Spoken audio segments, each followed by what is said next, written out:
মাঠে তো হাফেজ আছে মনে হয় দুই একজন হাফেজ মঞ্চে আসেন, মঞ্চ থাকবে ভরা, মনে করছে অন্ধ মানুষ দেখতো না, ভরা থাকলেই কি আর খালি থাকলেই কি, এরকম যদি অবহেলা করেন তাহলে ঠিক হবে না। আপনার কাছে দাম না থাকলে অন্ধর দাম আল্লাহর কাছে আছে, ঠিক না? বিশ্বনবী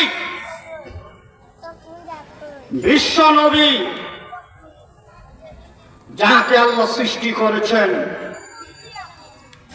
সকল সৃষ্টির আগে তার নূরকে সৃষ্টি করা হয়েছে। সুবহানাল্লাহ। সেই নবীজি তার একজন সাহাবী ছিল, অন্ধ সাহাবী আব্দুল্লাহ ইবনে উম্মে মাকতুম রাদিয়াল্লাহু তাআলা আনহু। নবীজির সঙ্গে নবীজি এক কাফেরের নেতার সঙ্গে কথা বলতেছিলেন, তাকে দ্বীনের দাওয়াত দিচ্ছিলেন ইসলামে আনার জন্য। অন্ধ সাহাবীরা নবীকে প্রশ্ন করেছিল, আল্লাহর নবী চিন্তা করেছে অন্ধ সাহাবী তো আমার সাহাবী, একটু পরে কথা বললে সমস্যা নাই, কাফেরের নেতাদের যদি একটু বুঝাইয়া আনতে পারি। অন্ধ সাহাবীর সঙ্গে কথা বলতে দেরি করায় আল্লাহ কোরআনের আয়াত নাযিল করে নবীজিকে সাবধান করে দিয়েছিলেন। عبس وتولى أن جاءه الأعمى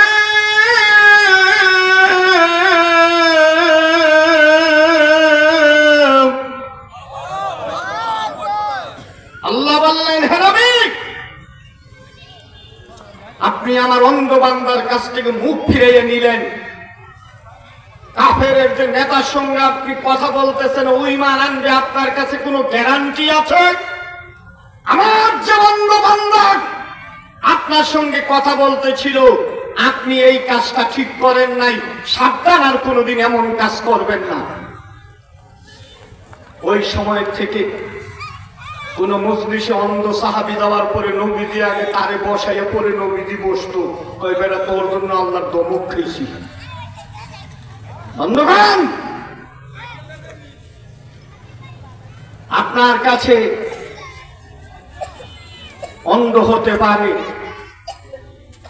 আল্লাহর কাছে দাম আছে, তাই কাউকে ছোট করা যাবে না। কাউকে সম্মান দিতে গিয়ে কারো সম্মানকে ছোট করা যাবে না, ঠিক কিনা জুড়ে কর। বন্ধুগণ, সফলতা, বিফলতা, সুখ শান্তি একমাত্র আল্লাহর হাতে, কি কোন ঠিক কিনা? দুনিয়ার কোন নেতা, দুনিয়ার কোন ডাক্তার, কোন ইঞ্জিনিয়ার আপনার আমার ভাগ্য পরিবর্তন করতে পারবে না। ভাগ্য পরিবর্তন করার ক্ষমতা কার হাতে? আল্লাহর হাতে। বন্ধুগণ, আমরা গণকরে হাত দেখাই, বলি গণক সাহেব বলেন আমার ভাগ্যে কি আছে। গণক তো নিজেই জানে না ওর ভাগ্যে কি আছে, এখন ঠিক কিনা? হাতটা দইরাই কয় বিয়া সাইডেও 150 বছর হায়াত বেড়ায়, আরো বাড়াই দিয়ে হায়াত বাড়াইছি। ওর কয় বছর হায়াত এটা তুই জানে না, এখন ঠিক কিনা? এই মেয়েটার এমপি ছেলের সাথে বিয়াও, এখন আবার এমপি হইলে আবার বর্তমানে বেজাল আছে। একটু আসতেছি, কথা আছে, আপনারা বসবেন তো ইনশাল্লাহ। আপনারা হয়তো ভাবতেছেন হুজুরের কণ্ঠটা একটু আজকে চিকুন চিকুন লাগতেছে, মনে হয় অসুস্থ। না, আল্লাহ রহমত পুরাই হলাম, একটু বসেন। বন্ধুগণ, এই গণক, ওই পাশে এক গণকের এক লোকে সর মারছে, তো সর মারলেন কে? আমরা কত উপকারের কথা কইলাম, ওই 150 বছর পরে কি হবে সেটা বলতে পারতেছিস? এই রাস্তা দিয়ে আসলে তো একটা চর খাবি, বুঝলি না? নিজেরটাই তো বুঝলি না, কি গণক হইছ? মুসলমান গণক বিশ্বাস করে না, মুসলমান রাশি বিশ্বাস করে না, মুসলমান তকদিরকে বিশ্বাস করে। ওয়াল কদরি খাইরিহি ওয়া শাররিহি মিনাল্লাহি তাআলা। আল্লাহ ভাগ্যে যা রাখছে তাই হবে, ঠিক কি না? এই ভাগ্যের কারণে মুসলমান আত্মহত্যা কম করে, আর ইহুদি খ্রিস্টানেরা সমানে আত্মহত্যা করে। বেড়ার বই কয় তোমার বাসা 2 তলা, ওই বেড়ার 10 তলা। কেন? তুমি কি করো? মরতে পারো না? আর মুসলমানের বয়ে বলে এটা আমার তকদিরে আছে, ঠিক কিনা? এজন্য মুসলমান আত্মহত্যা করে না। কিন্তু বাংলাদেশে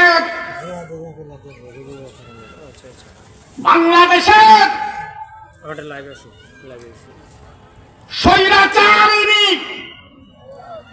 রক্তচোষা ডাইনি খুনি হাসিনা দেশ থেকে পালিয়ে যাওয়ার পরে বলতেছে না আমার ভাগ্যে এটা ছিল।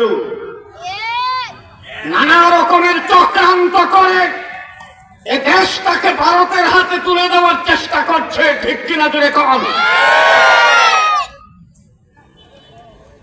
বাংলাদেশে একজন হিন্দুর বাচ্চা আমার মুসলমান আইনজীবীকে হত্যা করেছে, ইস্কনের বাচ্চা। মুসলমানের গায়ে 1 ফোঁটা রক্ত থাকতে বদলা নিয়ে ছাড়বো, ঠিক কিনা?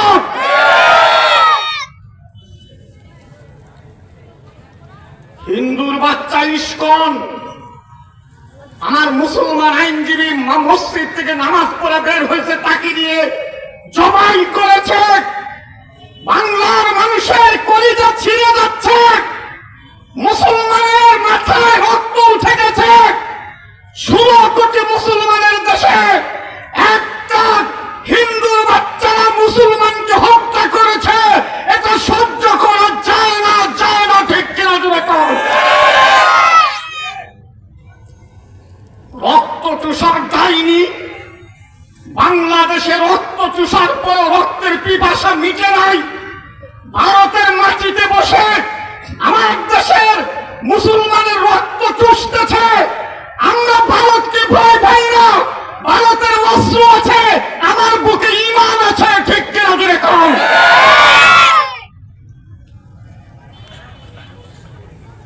আমার ঈমানের বলে বলিয়ান হয়ে 16 কোটি মুসলমানের হাতে 16 কোটি বাঁশের লাঠি দিয়া ভারতকে আমরা তছনছ করে দিব, ঠিক কিনা জোরে কর?